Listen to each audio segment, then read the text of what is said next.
हमको भगवान जी राम जी सपना दिए, हमको बोले देखो चंद्रशेखर हमको लोग बेच रहा है बाजार में, तो बाजार से बिकने से हमको बचा लो, और इसलिए हम कभी कभी बीच बीच में एक सत्र को लाते हैं साहब।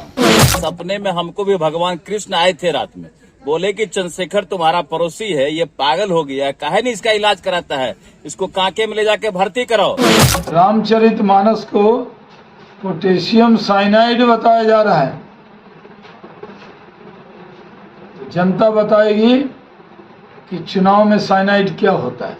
हमारी बात छोड़िए, जब प्रभु श्री राम जी सबरी के युद्ध में खाए तो उससे ज्यादा गणित हम लोग तो नहीं। अब सबरी के बेटा अगर मंदिर में न जा सके तो दुखद बात है। राष्ट्रपति और मुख्यमंत्री तक को जाने पर रोक दिया जाता है, गंगा नल से धो दिया जाता है। अब ये चर्चा होगी तो भाई देखिए ये सत्य है कि नहीं, आज के तारीख में भी यह सत्य है। तो मेरा ये कहना है भगवान कृष्ण जी सुपथ भगत के यहाँ खा लिए, तो भगवान कृष्ण हम लोगों से जरूर उनसे ज्यादा गणित हम लोग हैं। उसको छोड़िए, बाबा धर्मराज के सेवा तो आप करते हैं। वो हरिया डोम उदय सौ अंदुमल ज्योति पासवान मीरा साहब मुस्लिम देवता का पूजा आपके घर में करा दिए। अब मुसलमान मीरा साहब की पूजा इस श्रद्धा से होती है कि कोई भी भगत भगत का अंत उसको सुसार कहते हैं, बिना मिलान गाए हुए मीरा साहब को खुश किए हुए स्तुति किए हुए वो भगत का अंत नहीं होता। ये धरती पर अब समझिए उस समय क्या स्थिति रही होगी कि बाबा धर्मराज एक मर्यादा पुरुषोत्तम के रूप में आए और सब जाति व्यवस्था को खत्म करते हुए एक संदेश देके चले गए। हम लोग पकड़े हुए हैं पांव को, ना हम छोड़वे नहीं करेंगे। हम जो बोले तो उसको मोहन भागवत जी 2 बार बोल दिए, तो मोहन भागवत के जी काटने पर तो 10 रुपया लोग ने रखा कि शेखर के जी पर 10 करोड़ को कीमत हो गया। आप विचार करिए यहाँ क्या काम है भाई। मोहन भागवत आप बताइए, मोहन भागवत जी 2 बार बोले हैं कि नहीं। हमने तो कहा पुरखों की गलती से जातियां बनी, हमने पंडितों पर आरोप लगा दिया। मोहन भागवत जी पंडित होते हुए भी पंडितों पर आरोप लगा दिया। तो मोहन भागवत जी चूंकि बड़े आदमी है तो उसके जी काटने का फतवा नहीं हो। चंद्रशेखर एक राज्य का शिक्षा मंत्री है और इस व्यवस्था का पिछड़ी जाति शूद्र जाति का है, तो भाई हमारे जी काटने का तो 10 करोड़ आप लोग जानते हैं, जानते हैं 10 करोड़ है। आप समझिए, विचार करिएगा 10 करोड़। तो मतलब कोई सत्य ना जाए, आज के तारीख में चीज सत्य समाज में नहीं जाए, यह चिंताजनक है, दुखद है। जो ईश्वर ने संदेश दिया प्रभु परमात्मा ने कि देखो छूत अछूत कुछ नहीं है। भगवान राम जी, मेरी समझ है, मैं शिक्षक हूं, कि जाति व्यवस्था से कुपित थे। वो समझे होंगे कि भाई हम अगर खा लेंगे तो दुनिया खाने लगेगी, मगर भगवान जी को लोग अकेले छोड़ दिया। उनका आचरण करता नहीं है, उसका कर्म करता नहीं है, खाली धूपबत्ती तो दिखाते हैं। तो धूपबत्ती दिखाने से भगवान जी खुश होंगे नहीं। हमको भगवान जी राम जी सपना दिए, हमको बोले देखो चंद्रशेखर हमको लोग बेच रहा है बाजार में, तो बाजार से बिकने से हमको बचा लो, और इसलिए हम कभी कभी बीच बीच में एक सत्र को लाते हैं साहब। मैं सही बात बोलते भाई, राम जी का संदेश है कि मनवाद द्वारा बनाएगा छूट सबरी के जूठे बैठ खाए, वो समाज बना लीजिए। फिर भारत को कोई मायका लाल नहीं रोक सकता अमेरिका बच रहा है पछाड़ने में कामयाब हो। मैंने खाली राम जी का वह देश को बना दीजिए जो राम जी चाहते थे।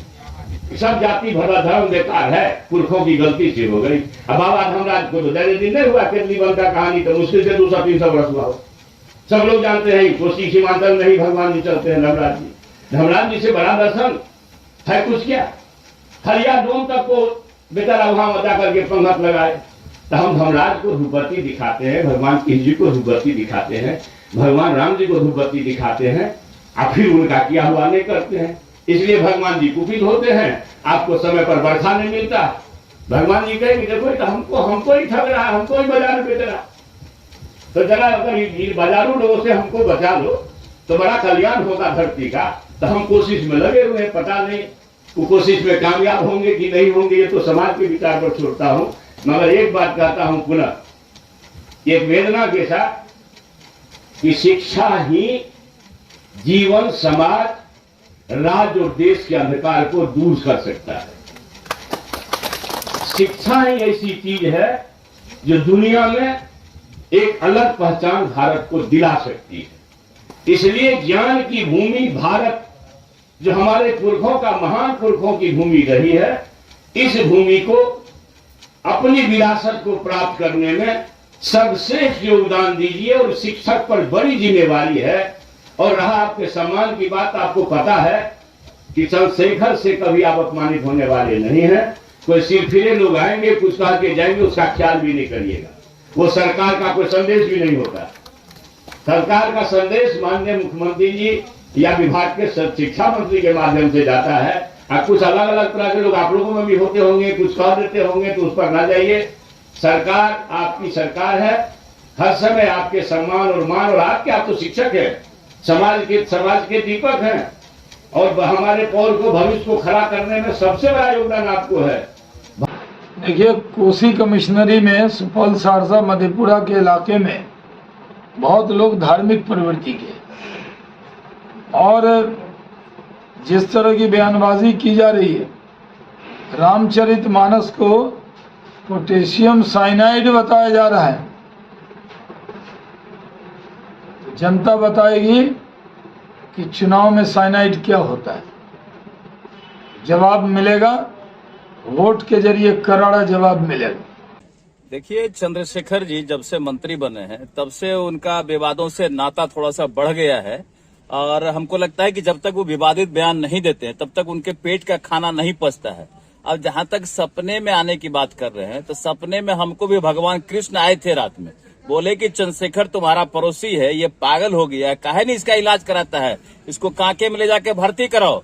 और हम आरजेडी के लोगों से भी आग्रह करेंगे कि आपका एक मेंबर पागल हो गया है, तो इनको इलाज करवाइए, नहीं तो जनता इलाज करेगी। जेडीयू के लोगों से भी कहना चाहेंगे कि आपके गठबंधन में इनका इलाज करवाइए, नहीं तो आने वाले समय में जनता इलाज करेगी। इनको कांके में भर्ती करवा दीजिए अविलंब।